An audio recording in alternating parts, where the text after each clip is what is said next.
lah. Kita nak mau cakap bakil ibu sedikit. Kehidupan orang rimba atau suku anak Andelam di perbatasan Kabupaten Batanghari dan Surolangun, Jambi sungguh tragis. Sehari-harinya mereka hidup menempati pondok-pondok kecil di bawah tanaman sawit. Mereka berteduh dalam pondok tanpa dinding penutup dan tanpa peratap plastik.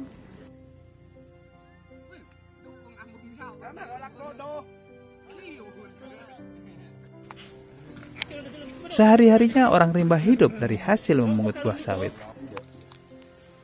Kebun sawit itu dulunya adalah tanah adat orang rimba. Sekitar 25 tahun yang lalu, hutan mereka dikilas alat berat lalu berganti menjadi kebun sawit. Pengelola kebun sawit adalah sebuah perusahaan swasta yang memperoleh izin hak guna usaha dari pemerintah. Akibatnya sumber penghidupan orang rimba di wilayah itu habis. Mereka kini seolah menumpang hidup di tanah orang dan mencuri buah sawit yang ada di sana.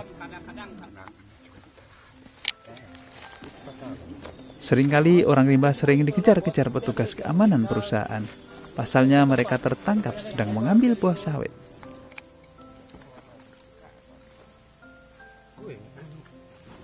Konflik seperti ini sudah terjadi bertahun-tahun, namun orang rimba tetap bertahan tinggal di kebun-kebun sawit karena mereka tidak memiliki tempat lain untuk hidup. Ruang gerak mereka sangat sempit karena dikelilingi pendatang. Mereka pun kesulitan membangun penghidupan dan budayanya sendiri. Memang pada prinsipnya itu mereka sebenarnya akan lebih nyaman hidupnya di dalam Taman Nasional itu, karena mata pencarian mereka itu sangat banyak di dalam gitu. Dan ya seperti penghidupan meratai, kemudian ada beberapa bebayang, ada yang di kelompok di Gunung Muda, ada yang di Kejung Besar. Itu mereka sangat nyaman di situ hidupnya itu. Dan menurut saya memang menurut kami Warsi pilihan yang paling ideal bagi mereka adalah di dalam hutan itu, di dalam hutan dengan ya mereka tidak harus bersaing bersusah payah seperti yang penghidupan saat sekarang ini gitu kan. Dan karena itulah kita kepada pemerintah sisa hutan yang masih ada tersisa, yang tempat hidup mereka itu memang betul-betul dipertahankan. Seperti ya Taman Nasional Bukit 12 yang diperuntukkan untuk mereka, itu memang harus betul-betul bisa dipertahankan untuk orang rimba yang masih pingin dan nyaman hidup di sana gitu. Itu masih banyak.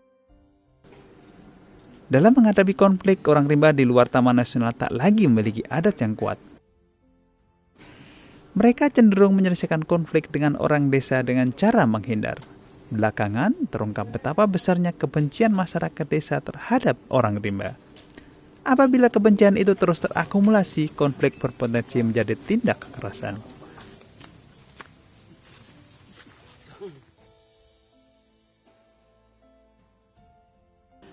Pemerintah perlu mengeluarkan kebijakan melindungi ruang hidup komunitas adat seperti orang rimba.